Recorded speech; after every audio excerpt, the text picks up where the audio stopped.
Welcome back, my friends, to Manor Lords. We're playing through the demo here as part of this Steam Next Fest. Incredibly hyped about this city builder. We completed all of the demo's quest line in the previous episode. This is the end of year 4 going into year 5. And now I want to really stretch us and see what kind of population we are able to produce. We're at a medium-sized village, and the game developer has set the next level at 999 houses.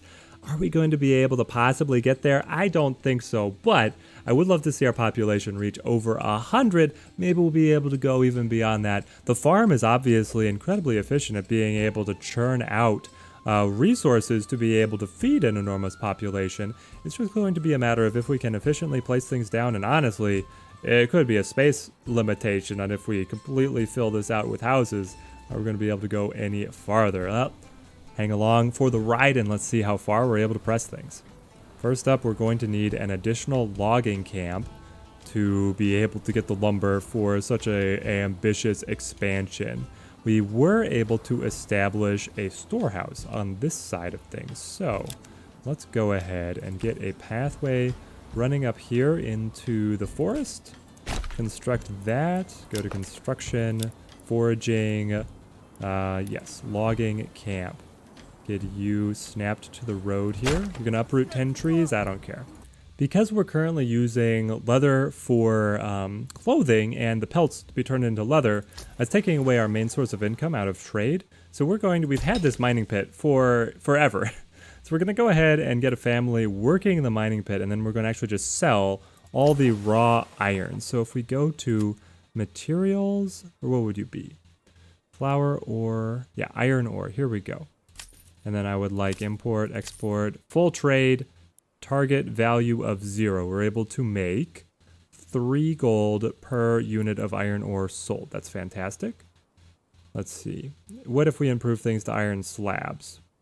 It could be more valuable, but I think that just keeping it simple while we let the rest of our population focus on food and construction is going to be the most important thing as we try and hit some major expansion notes here. Get this logging camp running with 2 extra workers here. Excellent.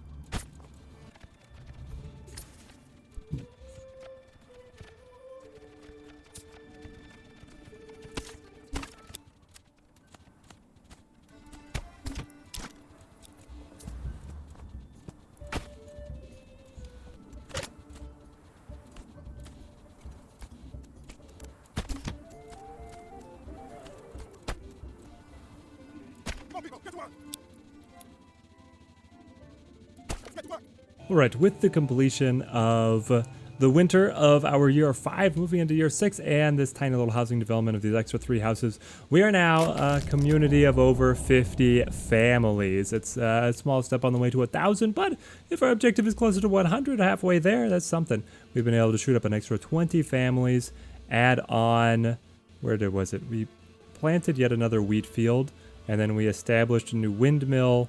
And then we have a granary and communal oven as a hub over here for extra food production as a region over here on this hillside. Hoping that this logging camp still has enough space to access to all of these trees, because we definitely need a lot more timber if we're going to be building so many extra houses.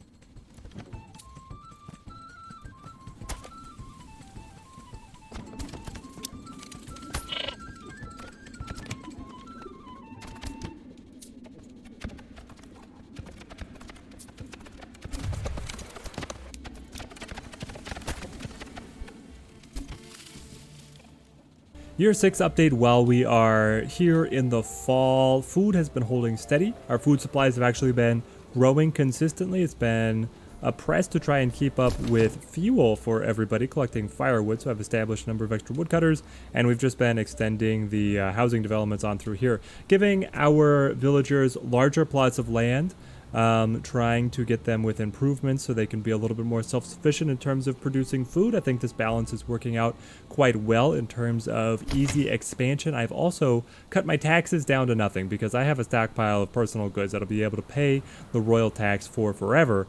And I was finding that we were developing no regional wealth as long as I was leveraging the tax. So now we have enough regional wealth to be able to buy animals to get everybody started with farming. So micro farming enthusiasts, you can label me now.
Year 8 update, we're deep into the winter. Stability of the game is taking a hit. It now chugs very hard on 16x, whereas before I was always running the game very smoothly. I haven't had any crashes, so there is naturally some bugginess with worker pathing and whatnot, but in terms of game-breaking bugs, I really haven't hit any, which is incredibly impressive to me. Our population stands at 99. 99. Check in again and see how high we're able to push it. We've established a whole row of windmills over here. Oh, this one's not even running. Time to max it out. We have an enormous free labor population, so food is no problem. Our plots of farmland just right here. These fields are sustaining us just fine, which is incredible. But also a lot of people are chipping in with their backyard gardens. All of these additional developments are either keeping small groups of livestock, chickens, goats, or able to garden as well to help ease the strain on the farmers for supporting everybody. All right, here we are. This is it. The performance has just tanked so much. I was hoping to be able to press on farther, and in terms of the balance of the food economy versus consumption, firewood production, and all the survival aspects would allow us to support a larger colony, but right now just the way the game is optimized or what my computer is capable of putting out, we are chugging at 108. It looks smooth right now because we're on the lower speed, but to be able to progress, I really feel like I have to be on 16x, and then I'm only getting like 2 FPS, and it's impossible to be able to lay out new expansions. So we've got a lovely neighborhood over here, very self-sufficient with all the expansions. We have the heart of town with the manor house, the tax collector, the mining pit, and then all of the windmills with the farming.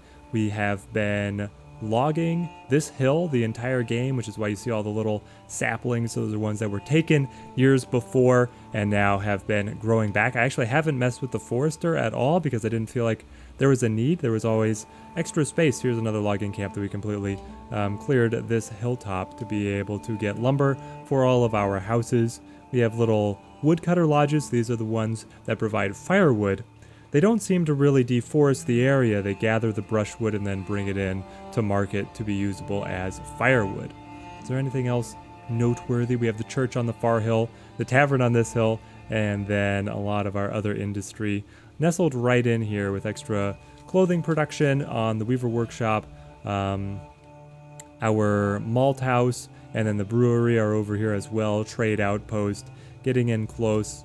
I think the game looks best when you are getting in close. When you are too far out like that, my criticism of the visual style would be that every building looks the same. And it's hard, like I was saying as I was just kind of mousing over the area, oh, this is where our industry is. Can you necessarily tell that this is a weaver's workshop and that is distinctly different than the storehouse?